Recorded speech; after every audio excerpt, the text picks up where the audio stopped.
Hello friends, स्वागत है आप सभी का आपके अपने स्टडी चैनल पर जिसका नाम है स्टडी विद शिवा सर। दोस्तों, आज हम लेकर आए हैं प्रॉफिट लॉस के ज़बरदस्त प्रश्न ज़बरदस्त ट्रिक के साथ में।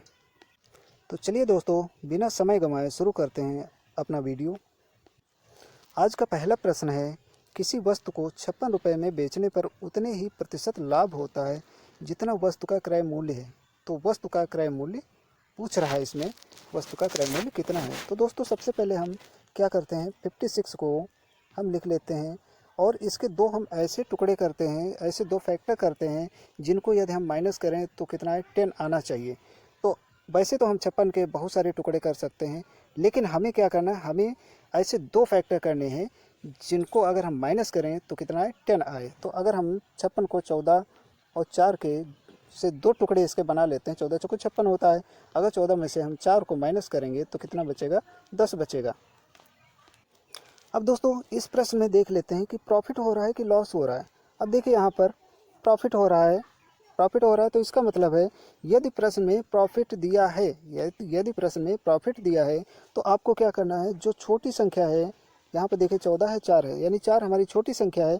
तो छोटी संख्या के आगे क्या करना है, आपको 0 लगा देना है और बस वही फाइनल आपका आंसर हो जाएगा। यानी इसका आंसर क्या होगा, 40, यानी ऑप्शन नंबर बी होगा। चलिए दोस्तों, इस प्रश्न को अब हम चेक कर लेते हैं कि हमारा आंसर जो भी है वो सही है अथवा गलत। तो देखिए, हमारा क्रय मूल्य कितना आ गया है, ये क्रय मूल्य आ गया है 40। इसमें देखिए कह रहा है 56 रुपये में बेचने पर उतने ही प्रतिशत लाभ होता है जितना वस्तु का क्रय मूल्य है। यानी प्रॉफिट भी हमारा कितना है, 40%, यानी 40 अपान कितना लिखेंगे, 100, यानी 2 जीरो कैंसिल हो जाएगा। कितना बचेगा, 4 चौको 16।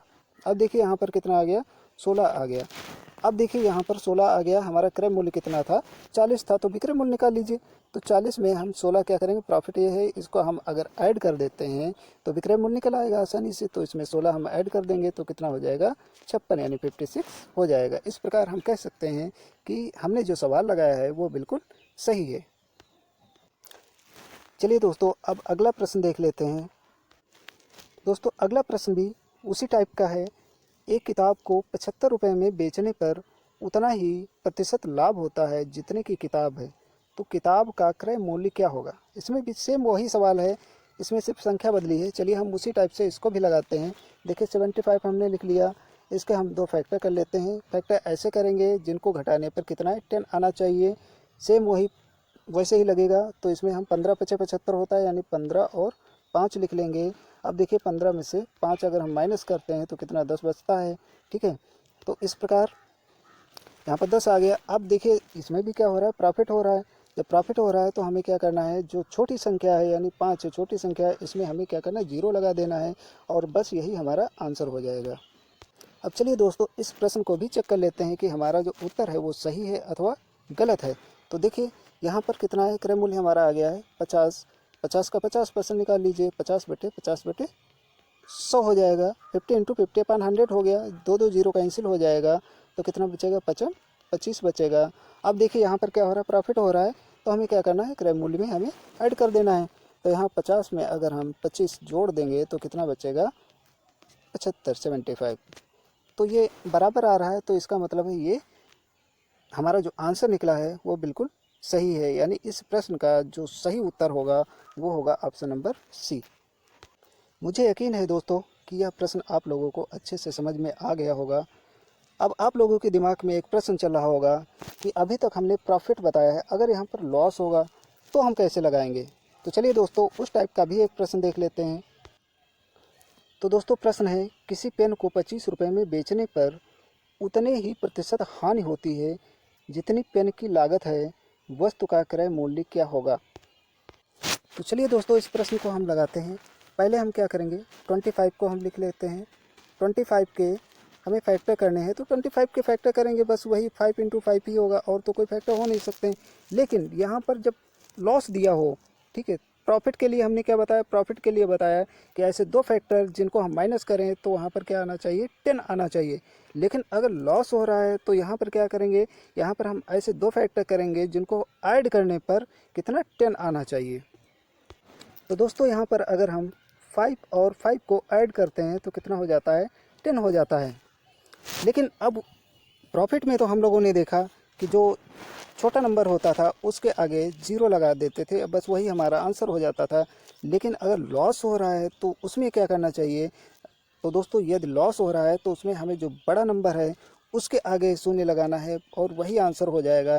लेकिन दोस्तों इस सवाल में क्या है, दोनों संख्याएं बराबर हैं, तो हमें क्या करना होगा?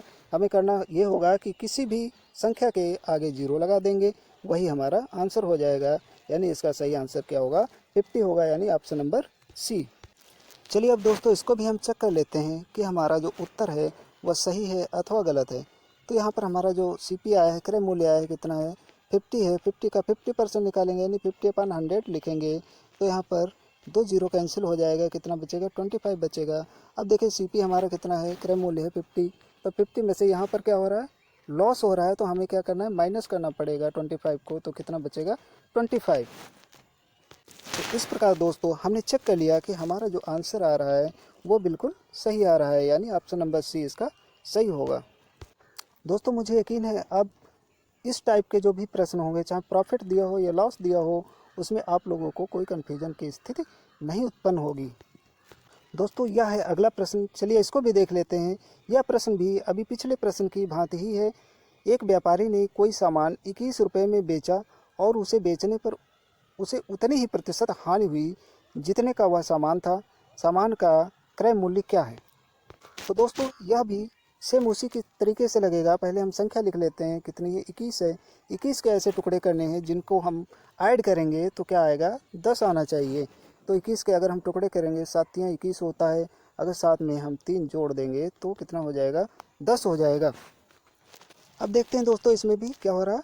लॉस हो रहा है। लॉस में क्या हमने बताया है कि जो बड़ा नंबर होगा वही हमारा आंसर होगा। अब देखिए यहाँ पर 3 दिया है, यहाँ पर 7 दिया है, तो 7 क्या है? बड़ा नंबर है, इसके आगे हम जीरो लगा देंगे, बस वही आंसर हो जाएगा, यानी 70 हमारा इसका आंसर हो जाएगा, यानी ऑप्शन नंबर ए इसका सही होगा।